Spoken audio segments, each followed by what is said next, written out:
I'll just read that last sentence. The room was large and bare, save for a burnt orange carpet on which 30 or 40 people were sitting. Some were poor, others well-to-do. Some were professionals, others looked like they lived on the street. But they all faced the front of the room, where, on a thin saffron-colored cushion, sat the most beautiful man I have ever seen. My new friend Pratap signaled me to sit next to him in the back of the room. I longed more strongly than I could remember ever longing for anything to be near this being at the front of the room. He wore orangish-pinkish robes, lighter than the orange of the carpet and softer than the shiny saffron of the cushion. Long black hair and a long beard covered most of his face and head, out of which shone black eyes with a light that pulled me straight into them. After a few minutes, Pratap pulled my hand. "Come." I followed him as we walked up to the front of the room, gingerly stepping between widowed grandmothers in white saris and upper-class professionals in pressed kurtas, their children sitting obediently with straight backs and crossed legs. The space between people was practically non-existent. A tiny patch of orange here, another over there. I tiptoed from patch to patch in my bare feet, conscious already of being called up to the back of the room. Out of turn, special treatment due to my beloved Pratap, who had said something in Hindi to a young man at the door as we entered. As we walked forward, I felt the eyes of the quote-unquote president drawing me nearer and nearer, as though he had cast a fishing line into my heart and was now reeling me in. Rather than flapping and flailing to my death on his hook, however, I felt drawn to life. Around the cushion was a small area of empty space into which people moved one by one to have an audience. Pratap knelt into that space and then lowered his forehead to the ground in front of his bent knees. He stretched his arms out in front of his head, inches away from the president's cushion. I did the same, peeking out from under my elbow to see when to raise my head. When we sat back up, Pratap spoke in English and explained that I wanted to stay here, that I had been waiting for the president's return in order to ask. When he finished, I added that we were now planning to go to the mountains to Badrinath tomorrow, but maybe I could stay when we returned. The president looked at me and said in perfect English, "This is your home. Stay whenever you'd like. I will be here for a few days, and then I have to go out. But do not worry. I will tell them, and they will give you a room whenever you come back to Badrinath. You are always welcome." I had lost myself in his eyes, which seemed to hold my entire being, past, present, and future. Mountains, rooms, dates, and staying were from a different plane of existence. I'm not sure how long it was before I realized I was supposed to respond. "Oh, thank you so much," I stammered, distinctly aware of the musculature required to form words with my mouth. Our 2 minutes were up, and Pratap whispered, "We have to go now." Again we bowed and walked toward the back of the room and out the screen door. I thought it said secret door for a second. "I am so glad you could meet Pujya Swamiji," Pratap gushed. "It was such a divine grace that he came and you were also walking in the ashram at the same time. The divine plan is always perfect." "What did you say his name was?" I asked. Up to now, I had been simply referring to him as the president. First real, then phantom, then real again. The person whose permission my stay at the ashram depended on. I had envisioned a man wearing a coat and tie with a briefcase sitting behind a desk, accepting or rejecting guests based on some mysterious criteria. It hadn't occurred to me that the president was a holy being in whose presence I would feel eternal time and boundless space. His full name, Pratap, my friend, confidant, and now guide of the intricate pathways of the ashram, and its president explained, is Pujya Swami Chidanand Saraswati Ji Muniji. Muniji is a nickname his guru gave him, meaning one who observes great silence and austerity. Most people call him Pujya Swamiji. Pujya means worthy of reverence.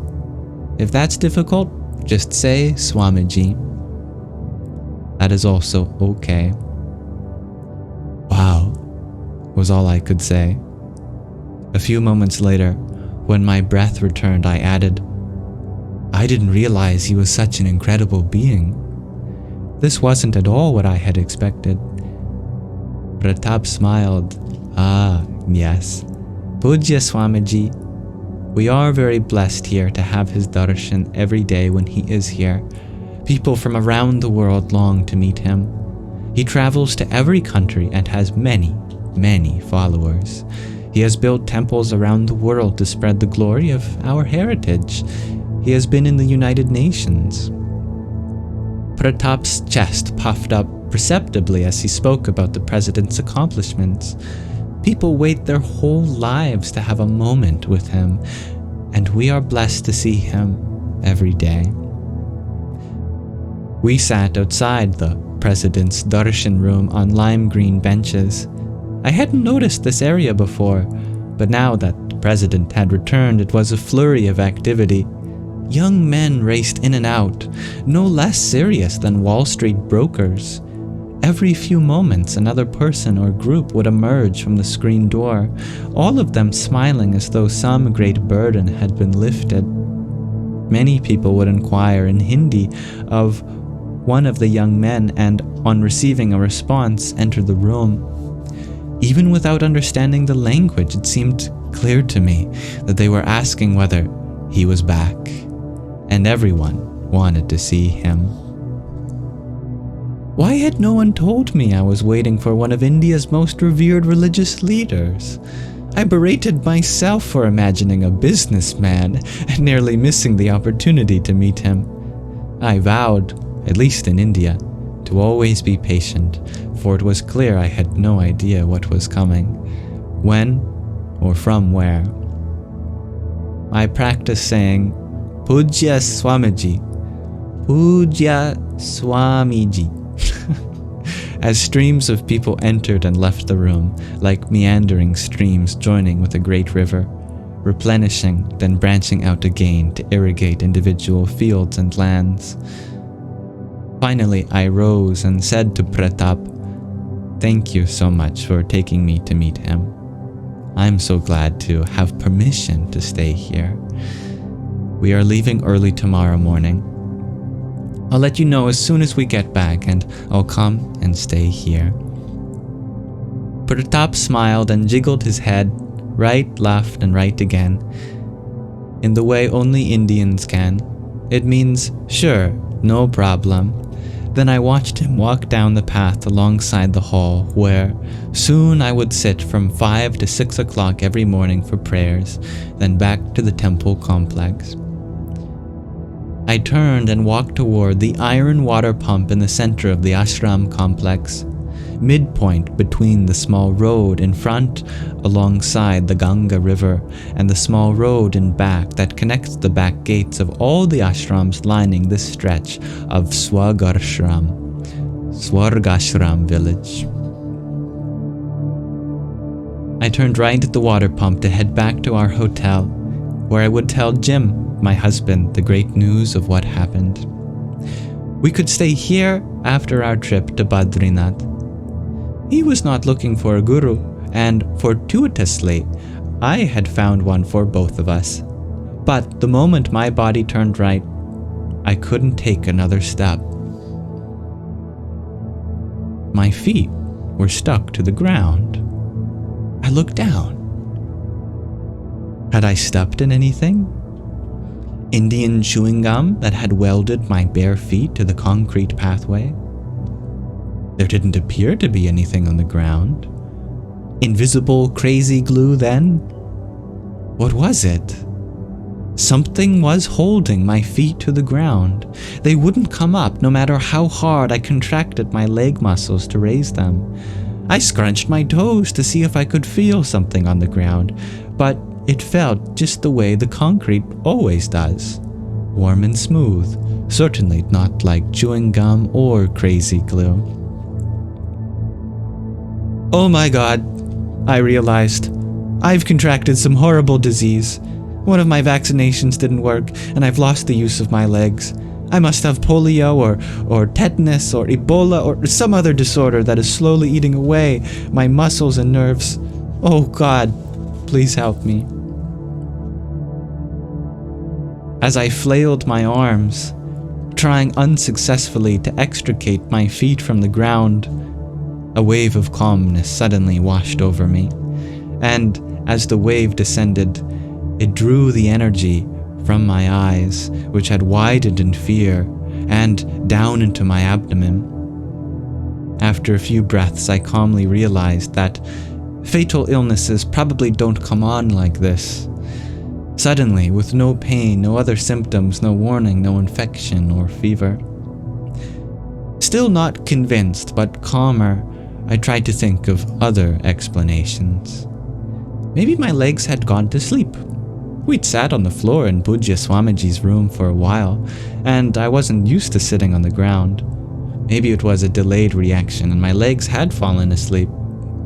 I put a hand on each calf, but they weren't numb or tingly. No pins and needles. They were not asleep. I closed my eyes. This was ridiculous.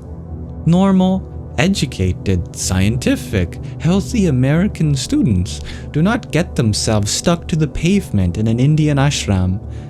There must be some simpler explanation and obvious solution.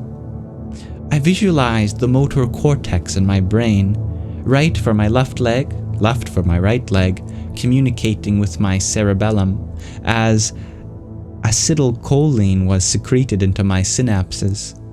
The motor neurons sent the signal down their axons into my spinal cord and ultimately into the muscles of my legs. Contract, contract, contract. Nothing. A small crowd was gathering around me. Being white was unusual, and I had found myself being stared at frequently during our days in Delhi. Now, however, I was not only white, but was also flailing my arms in the middle of the courtyard like an airplane trying to take off. At that moment, a group of children came racing down the central ashram pathway. Many of the ashram workers live in rooms around a courtyard in the back gardens, and most have children who, of course, run and play. They were playing an Indian version of tag and raced after each other at high speed. Instinctively, I stepped backward to prevent being knocked over. The children passed and I realized, I'm free. I just moved backward. My feet aren't glued to the ground anymore. Immensely appreciative of the ability to lift one foot after the other off the ground, I turned again toward the back gate to make my way out of the ashram. And again, my feet were stuck. Now in a slightly different place, a few inches behind where they had been glued before. But the feeling was identical. I could not contract a single muscle. No instruction from my brain, no amount of forcing or coaxing could get my feet to move. I just moved backward, I thought. I definitely did. For some inexplicable reason, I could walk backward only. If someone had told me I'd contract an illness whereby I was restricted to backward motion, I would have laughed at the sheer idiocy of it. Your muscles work or they don't. Your brain works or it doesn't. You might develop a proprioception issue whereby you can't properly navigate your surroundings.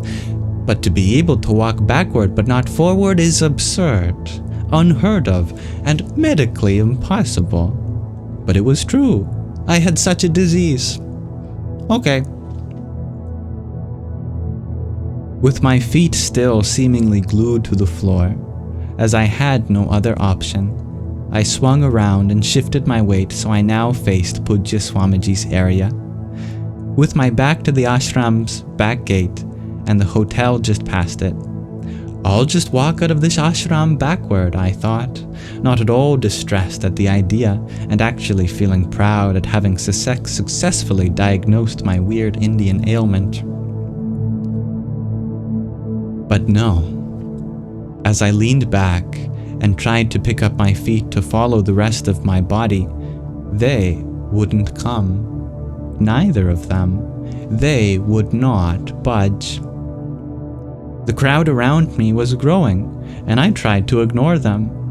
I had to figure this out. I'd tried first facing forward and then facing backward to walk out of the ashram gates, and my legs wouldn't move. I could not walk out of the ashram. However, I'd been able to move backward when the children raced by. There was only one possible explanation. It was not the direction of my body that mattered. It was the direction I tried to move. I could move toward Swamiji's room, but I couldn't walk out of the ashram. As my eyes filled with tears, I tested my new hypothesis. I was already facing Pujya Swamiji's room, for I had swung around while trying to walk backward out of the ashram. Could I walk forward then, toward his room? I lifted my right leg easily, and the left just as easily.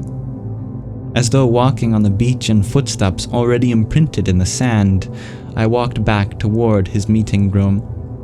I entered the room and realized that only a few minutes, perhaps 5 or 7, had passed since I left it the first time. I stood in the doorway, not sure what to do. As I no longer had my new friend Pratap to choreograph my every movement.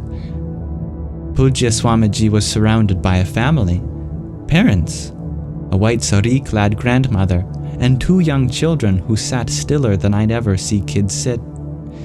The mother was speaking to Swamiji in Hindi, and he listened intently while every once in a while moving his eyes to make eye contact with each of the children and the grandmother.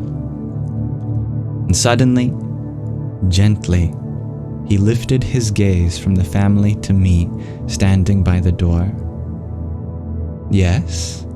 he said with a smile that did not have even a trace of surprise. "I think," I began slowly, still undecided about my next move. "I think I am supposed to stay now." Swamiji continued to smile gently, nodded his head and said, "Welcome." He then turned his gaze back to the family at hand. Once I decided to move immediately into Paramarth Niketan, my feet no longer prevented me from walking out. I returned to the hotel and gushed excitedly to Jim that I had found the guru he was looking for. I had found the most incredible being, a famous guru of the famous ashram, and now we'd been granted special permission to stay. But my husband, Jim, declined. I need to find my own guru, not one you find for me. I'm tired of my life revolving around you and your life. I will not move into the ashram. I'm going to Badrinath. You can either come with me or stay here alone. Excitement turned to shock, then shock to stillness. I was sad, but not afraid. I knew I would stay. There was no question. For me to stay back while my husband traveled up the mountains was an unprecedented act of courage and defiance. I had had severe abandonment issues since my biological father, Manny, had left our house when I was 3 and then my life when I was 8. I had clung to boyfriends and moved seamlessly from one to the next, sure to never be alone. Jim had warned me as we prepared for our trip to India that I should be ready to travel alone should he find a guru with whom he wanted to stay, free from any marital encumbrance. And less than 2 weeks after touching down in Delhi, that is exactly what I did, but it was I who had found a guru. Jim's imminent departure neither worried nor upset me. A hand had reached out and grabbed onto my life. I was being held by an experience, a power that made the power of all relationships pale in comparison. I no longer needed my husband to protect me. I was being protected. I did not need him to heal me. I was being healed. I had assumed that this would be a journey together, and when I met Pujya Swamiji, I assumed that Jim would find in him the guru he had been longing for. Yet, I was barely affected when I realized this was not to be. Something had already healed in me so deeply in those few days of sitting on the steps of the Ganga that I no longer depended on Jim as the foundation of my life. If he was there, wonderful. If he wasn't, that was fine too. My roots had found deep, nourishing soil. I trusted fully for the first time in my life. I moved into the ashram next morning, and Jim took the dawn bus to Badrinath. All right. Thank you for listening. So, what a period of transformation for our dear author. From first having a miraculous vision of Mother Ganga at the river, to hearing a voice calling her to stay, and now her feet frozen, unable to walk away from this ashram, she had found her guru, as well as some space and distance for perhaps the first time in a while from her husband. I hope you look forward as much as I do to our next reading. Namaste.